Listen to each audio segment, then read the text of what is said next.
নিজের নিজের কাজ করেও গৃহস্থ ধর্ম ও নিজের কর্তব্য কর্ম ঠিক ঠিক পালন করলে মানুষ দেবতা হয়। ভগবানকে পেতে হলে সাধনা করতে হয়। বাড়ি ঘর থেকে সাধনা করতে অনেক সুবিধে। এই জন্য অনেকেই বাড়ি ঘর সব ছেড়ে বনে গিয়ে তপস্যা করে। ভগবানকে পাওয়ার জন্য এক যুবকের মনে ভারী ইচ্ছে হয়েছিল। তিনি তাই সব দিয়ে সন্ন্যাসী হয়ে বনে গিয়ে তপস্যা করতে আরম্ভ করলেন। তিনি রাত দিন এক মনে নানা রকম জপ তপ, নানা রকম কঠোর যোগ সাধনা করতে লাগলেন। এভাবে একে একে 12টি বছর কেটে গেল। একদিন তিনি গাছতলায় বসে বিশ্রাম করছেন। সেই সময় কতগুলো শুকনো পাতা এসে তার মাথার ওপর পড়ল। সন্ন্যাসী ওপর দিকে চেয়ে দেখলেন। তিনি দেখতে পেলেন দুটো পাখি গাছের ডালে ভীষণ মারামারি আরম্ভ করেছে। তার মধ্যে একটা বক আর অন্যটি একটি কাক। সাধুর মনে ভয়ানক রাগ হলো। তিনি বললেন, কি তোদের এত সাহস? আমার মাথায় শুকনো পাতা ফেলছিস? এই বলে রাগে কটমট করে তিনি পাখিদের দিকে চাইলেন। অমনি তার চোখ থেকে আগুন বেরিয়ে গিয়ে পাখি দুটোকে পুড়িয়ে একেবারে ছাই করে ফেললেন। বহুদিন ধরে কঠোর সাধনা করলে মানুষের নানা রকম অদ্ভুত শক্তি হয়। যুবকেরও ঠিক তেমনই শক্তি হয়েছিল। তাই তিনি কাকবককে ভস্ম করে ফেলতে পারলেন। নিজের মাঝে এরকম আশ্চর্য শক্তি হয়েছে দেখে সাধু বড় খুশি হলেন। মনে মনে তার একটু অহংকারও হলো। কিছুকাল পর ভিক্ষের জন্য তিনি এক গ্রামে গিয়ে উপস্থিত হলেন। এক গৃহস্থের বাড়ির দরজায় গিয়ে বললেন, মা, আমায় কিছু খেতে দাও। একটি মেয়ে ভেতর থেকে উত্তর দিলে, একটুখানি অপেক্ষা করো বাছা। ওই কথায় ও দেরি হওয়ায় সাধুটি মনে মনে বিরক্ত হলেন। তিনি মনে মনে বলতে লাগলেন, ওরে হতভাগী, তোর বড় আস্পর্ধা হয়েছে। তুই আমাকে অপেক্ষা করতে বলছিস? তুই তো জানিস না আমার কত শক্তি। আবার শোনা গেল বাড়ির ভেতর থেকে মেয়েটি বলছে, বাছা, নিজের এত অহংকার করো না। তোমার এই কাকবক ভস্ম করা নয়, একটু অপেক্ষা করো, আমি যাচ্ছি। সন্ন্যাসী তো অবাক। কি করে মেয়েটি তার মনের কথা আর কাকবক ভস্ম করার কথা জানতে পারলে?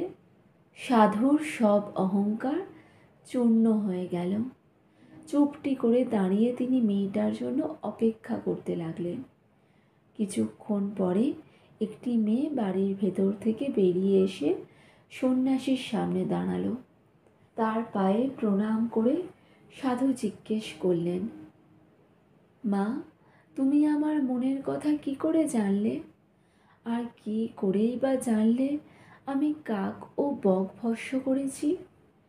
মেয়েটি জবাব দিলে, বাবা, আমি তোমার যোগাযোগ কিছুই জানি না। একটি সামান্য মেয়ে আমি তোমাকে অপেক্ষা করতে বলেছিলাম, কারণ আমার স্বামী বড় কাতর। আমি তার সেবা করছিলাম।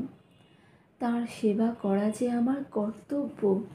সাধু আবার প্রশ্ন করলেন, তোমার যে অদ্ভুত শক্তির পরিচয় আমি এইমাত্র পেলুম মা।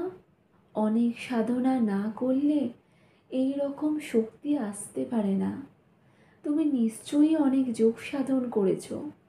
না বাবা, অন্য কোনো যোগ সাধনা আমি কখনো করিনি। আমার যখনকার যা কর্তব্য সমস্ত অন্তর দিয়ে তা করেছি। এই আমার যোগাযোগ, এই আমার সাধনা তপস্যা সব। এইভাবেই আমি আমার শক্তিটি পেয়েছি। সন্ন্যাসী তো অবাক হয়ে শুনতে লাগলেন। মেয়েটি বললেন, দেখো বাবা, বিয়ে হবার আগে আমি আমার বাপের বাড়ি ছিলাম। মা বাপের প্রতি আমার যা কর্তব্য ছিল নিখুঁতভাবে আমি তা করবার চেষ্টা করেছি। বিয়ের পর স্বামীর সংসারে এসেছি। এখানে এসেও আমার যা যা কর্তব্য সমস্ত মন দিয়ে আমি তা করে যাচ্ছি। এছাড়া অন্য কোনো সাধন ভজনের কথা আমি জানি না। এরকম হতে পারে? সন্ন্যাসী তা কখনো কল্পনা করেনি। যদি মেয়েটির কাছ থেকে কিছু শিখতে পারে, এই জন্যই তিনি বললেন, মা, তুমি আমায় কিছু উপদেশ করো। মেয়েটি উত্তর করলে, আমি তোমাকে কি উপদেশ দেব বাবা? যদি সত্যিকারের উপদেশ পেতে চাও, যদি সত্যিকার কিছু শিখতে চাও, তাহলে আমাদের শহরে যাও। সেখানকার বাজারে একটি ব্যাধকে দেখতে পাবে। তুমি তার কাছে যাও। ব্যাধের কাছে ধর্ম শিক্ষা করতে হবে শুনে সন্ন্যাসী আরও আশ্চর্য হয়ে গেলেন। কিন্তু এই মেয়েটির কাছে তিনি যা দেখতে পেলেন তাতেই তিনি কথাটি একেবারে অবিশ্বাস করতে পারলেন না। মেয়েটিকে প্রণাম করে তিনি তখনই শহরের পথে বেরিয়ে পড়লেন।